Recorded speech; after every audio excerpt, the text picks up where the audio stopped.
जब हम वास्तु की बात करते हैं, मुझे लगता है कि गुजराती बोलना मेरे लिए थोड़ा कठिन होगा और इंग्लिश अच्छे से समझ सकते हैं। जहाँ ज़रूरत होगी इंग्लिश की इस्तेमाल किया जाएगा अंग्रेजी का, लेकिन कोशिश करेंगे हम हिंदी में ही बात करें।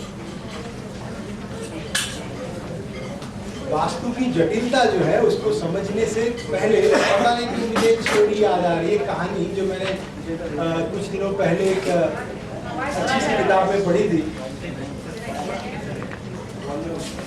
ये ठीक है, थोड़ा वॉल्यूम बढ़ा, थोड़ा नजदीक लीजिए।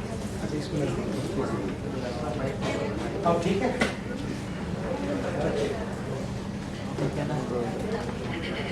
एक सूफी कैरेक्टर है मुल्ला नसरुद्दीन। एक बार मुल्ला नसरुद्दीन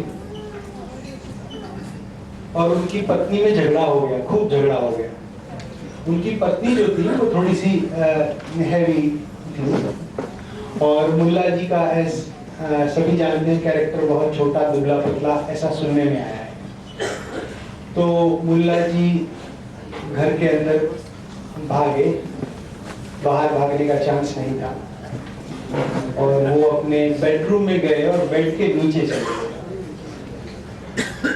तो उनकी पत्नी भी उनके पीछे एज यूजुअल झाड़ू लेके पहुंच गई और उन्होंने उनको ललकारा कि मुल्ला जी बाहर निकलो, क्या डर के मारे अंदर छुपे हुए हो। तो मुल्ला जी ने कहा, डरता कौन है, मैं डर के मारे थोड़े छुपा हूं, ये मेरा घर है, मैं कहीं भी रह सकता हूं। सो कभी कभी हम वास्तु के बारे में जब बात करते हैं तो इस तरह की सोच के साथ रहते हैं। कुछ लोग डर के मारे वास्तु को अडॉप्ट करते हैं, कुछ लोग सोचते हैं चलो सब लोग कर रहे हैं इसलिए समझ लेते हैं क्या है।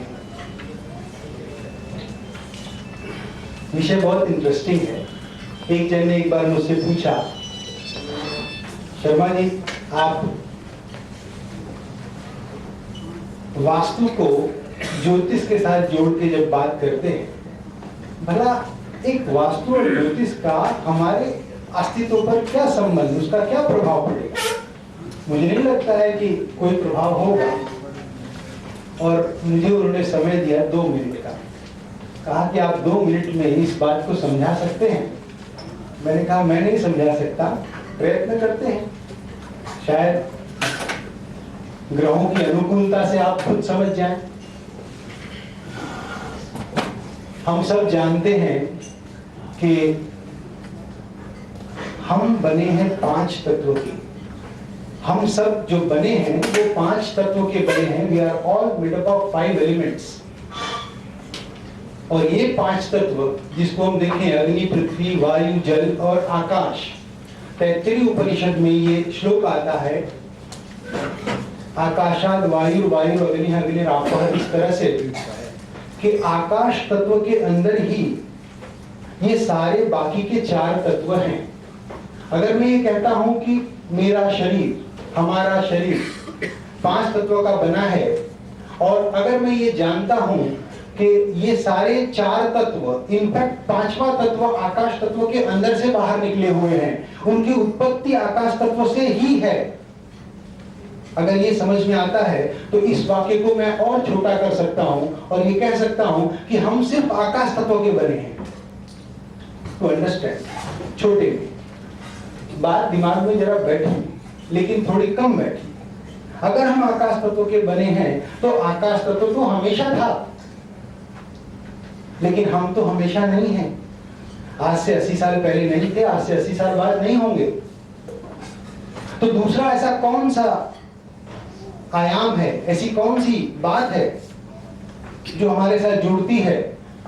जो दूसरी बात जुड़ती है वो टाइम, समय। तो निष्कर्ष ये होता है कि हम समय और आकाश के बने हैं। We are all made up of time and space. जब आकाश तत्व की बात करते हैं तो तत्वों की बात समझ में आती है, लेकिन जब समय की बात करते हैं तब समय कैसे पता चलता है। इस समय कितना बजा है? 9:50। ऐसा बोलना बहुत आसान है, लेकिन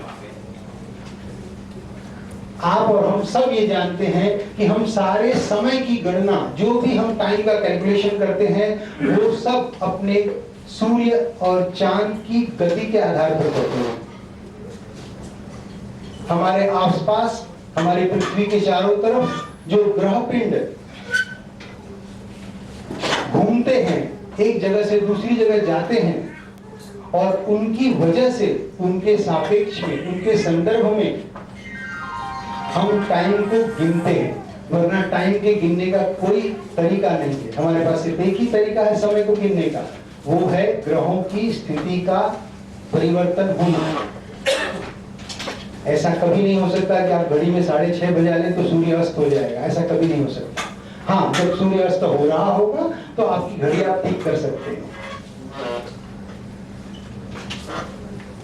अब ये बात समझ में आ गई कि जब हमारी रचना समय और आकाश से हुई है, तो समय में होने वाला कोई भी परिवर्तन या आकाश तत्व में होने वाला कोई भी परिवर्तन हम पर लागू पड़ेगा, क्योंकि हमारा मटेरियल और उसका मटेरियल सेम है, एक ही जैसा है।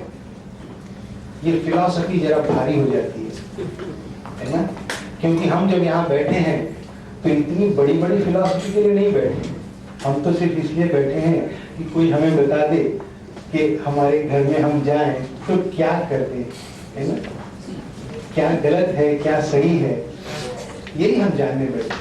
इतनी बड़ी बड़ी फिलॉसफी प्रवचन में चलती है, लोग सुनते हैं, देखो हम भविष्यामी, अहिंसा, परमो धर्म वगैरह वगैरह वगैरह।